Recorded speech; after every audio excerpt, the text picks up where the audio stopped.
दोस्तों क्या हो अगर एक लूजर लड़के के पास मैजिकल फ्लाइंग कार आ जाए और वो सबका हीरो बन जाए। कुछ ऐसा ही हम देखने वाले हैं आज की साइंस फिक्शन फिल्म में, जिसका नाम है ब्लैक लाइटनिंग। फिल्म की शुरुआत में हमें ईयर 2004 दिखाया गया है, जहां कुछ साइंटिस्ट धरती में एक बहुत बड़ा ड्रिलिंग एक्सपेरिमेंट कर रहे थे। एक साइंटिस्ट चीफ विक्टर को ये एक्सपेरिमेंट रोकने को कहता है, क्योंकि इस ड्रिलिंग से बहुत बड़ा भूकंप आ सकता था, जिससे पूरा शहर तबाह हो जाएगा। लेकिन विक्टर का सारा ध्यान उन डायमंड्स की तरफ था जो कि वो ड्रिल करके निकालना चाहता था। वो साइंटिस्ट पर चिल्लाते हुए ड्रिलिंग जारी रखने को कहता है, मगर बदकिस्मती से ड्रिल डायमंड्स तक नहीं पहुंच पाती। साइंटिस्ट बताते हैं कि न्यूक्लियर पावर इस एक्सपेरिमेंट के लिए काफी नहीं है। उन्हें इसके लिए नैनो कैटलिस्ट चाहिए, जो कि इससे हजारों गुना ज्यादा एनर्जी बना सकते हैं, जिससे वो इजीली डायमंड कोर तक ड्रिल कर पाएंगे। नैनो कैटलिस्ट एक बहुत पुराना एक्सपेरिमेंट था जो कि सोवियत इरा में किया गया। नैनो कैटलिस्ट नैनो फ्यूल बना सकता है, जो कि 1 मिलियन गुना ज्यादा एफिशिएंट और पावरफुल है। किसी वजह से वो प्रोजेक्ट बंद कर दिया गया, मगर वो कैटलिस्ट आज भी एक लेबोरेटरी में स्टोर्ड है। देन सीन शिफ्ट होता है और हम प्रेजेंट टाइम में कुछ कंस्ट्रक्शन वर्कर्स को देखते हैं, जिन्हें एक बिल्डिंग गिराते हुए एक कार मिली। उन्होंने उस कार को बाहर निकाला। वो एक पुरानी ब्लैक कलर की वोल्गा कार थी। वर्कर्स ने कार को बेचने का फैसला किया।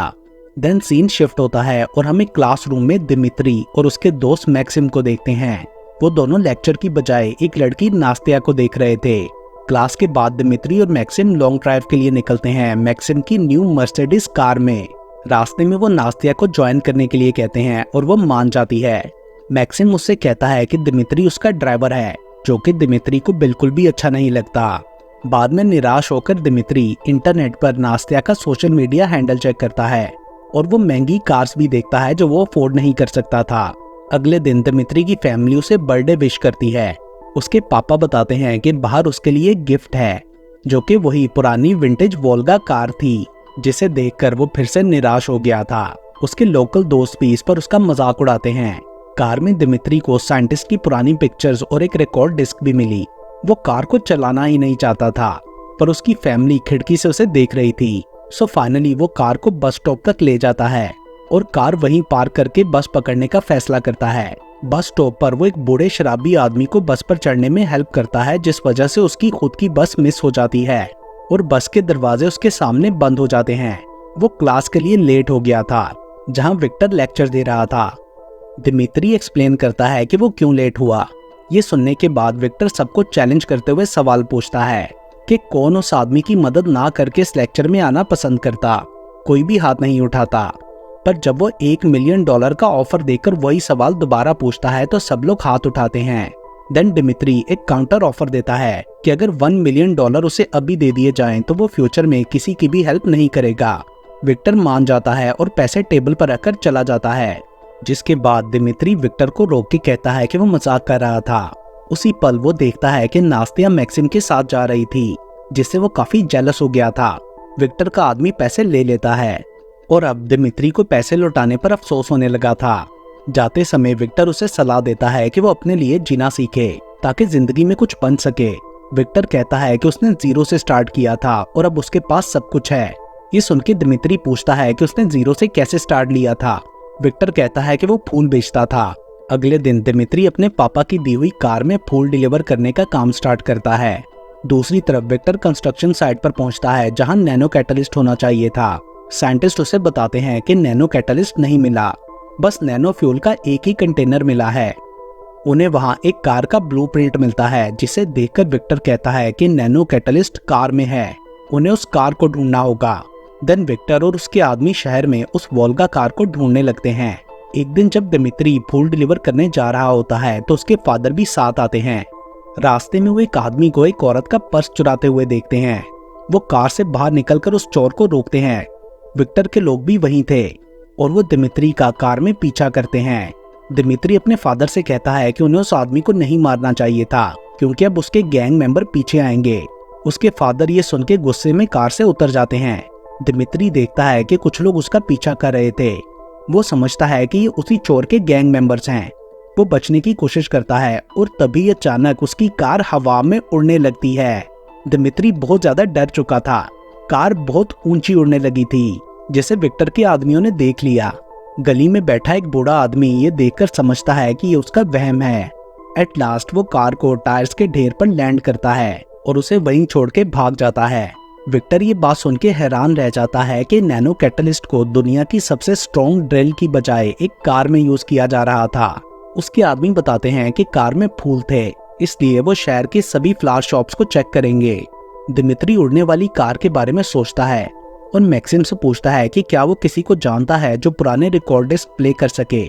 मैक्सिम उसे क्लब में ले जाता है जहां डीजे दिमित्री की हेल्प करते हुए उस डिस्क को प्ले करता है।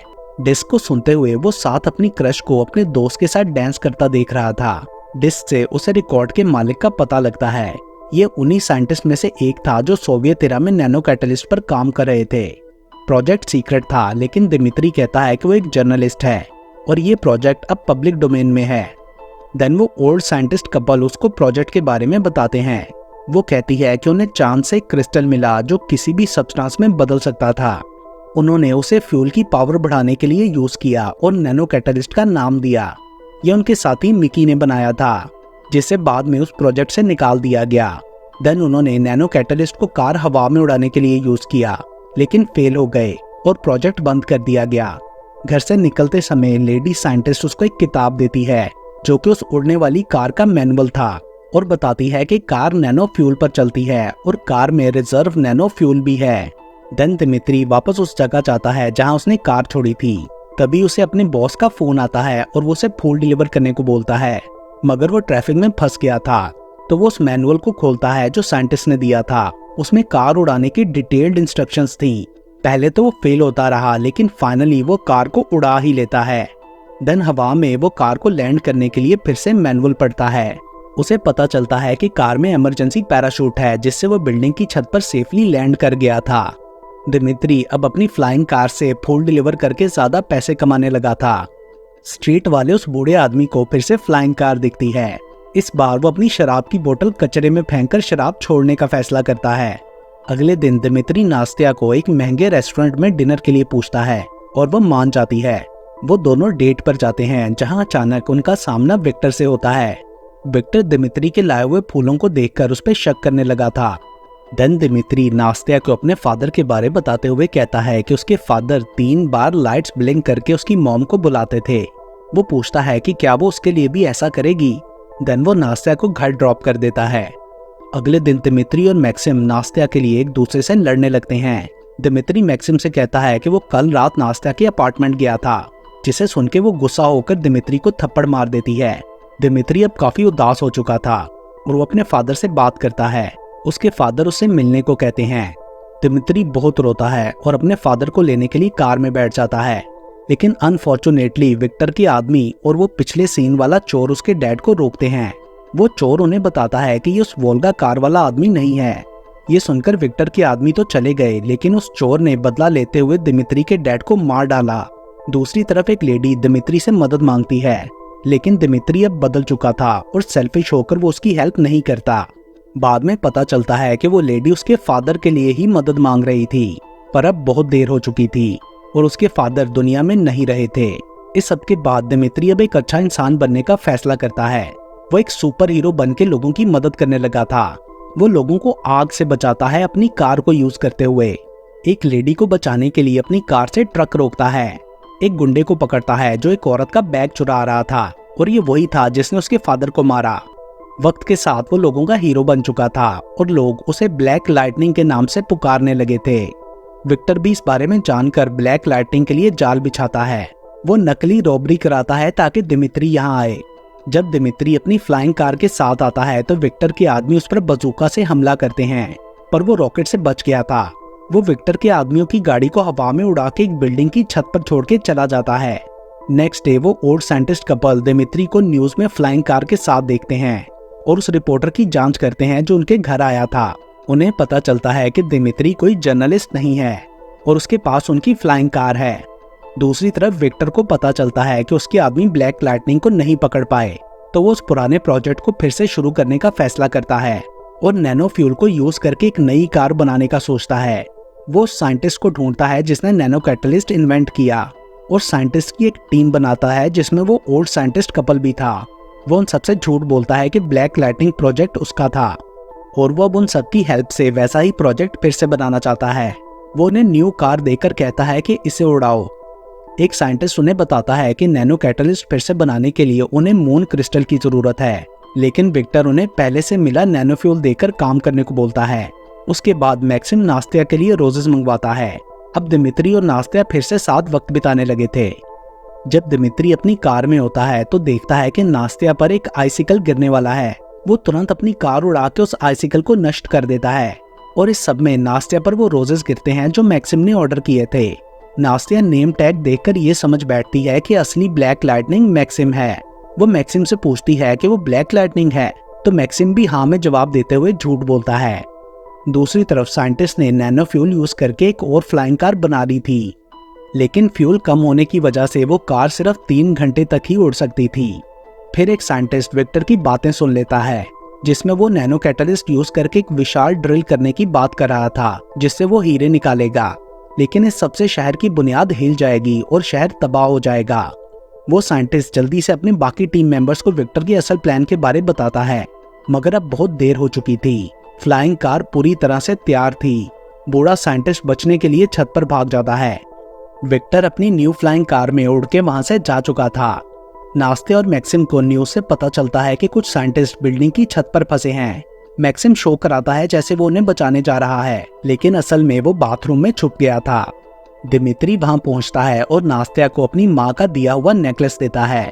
नास्तिया बोलती है कि वो मैक्सिम के साथ आई थी और मैक्सिम ही ब्लैक लाइटनिंग है। दिमित्री फिर से निराश होकर वहां से चला जाता है। देन अपनी कार में बैठकर वो बूढ़े साइंटिस्ट से मिलता है, जो उसे विक्टर के शहर के कोर में ड्रिल करने का प्लान बताता है। तभी विक्टर दिमित्री को वहां देखकर उस पर अटैक कर देता है।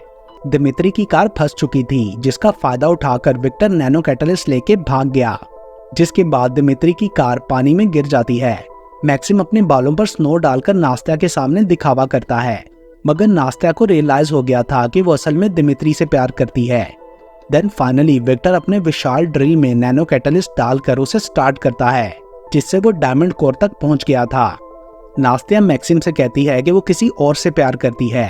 वो दिमित्री को कॉल करके उसे मिलने को बोलती है।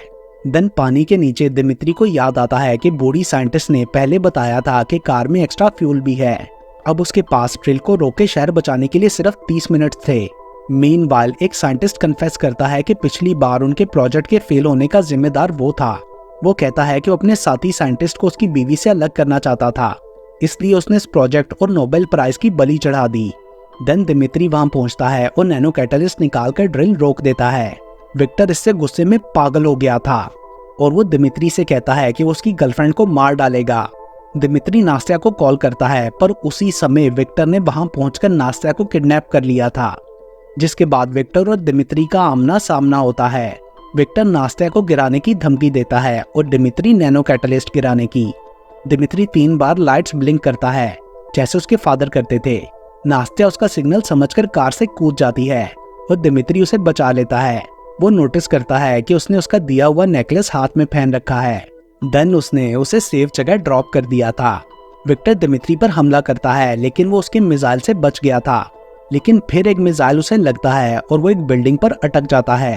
विक्टर वहां पहुंचता है और दिमित्री अपनी कार को खींच के नीचे गिराता है और उसमें बैठ के इंजन स्टार्ट करता है और विक्टर की कार को पुश करके डीप स्पेस ले जाके छोड़ देता है। विक्टर के पास फ्यूल नहीं बचा था, सो वो वापस नहीं आ पाता। दिमित्री की कार गिर जाती है, लेकिन इमरजेंसी पैराशूट ने उसे बचा लिया था। एंड में हम उस स्ट्रीट वाले बूढ़े आदमी को देखते हैं, जो कि अब एक हेल्दी लाइफ जीने लगा था। और इसके साथ ही ये मूवी यहीं पर खत्म हो जाती है।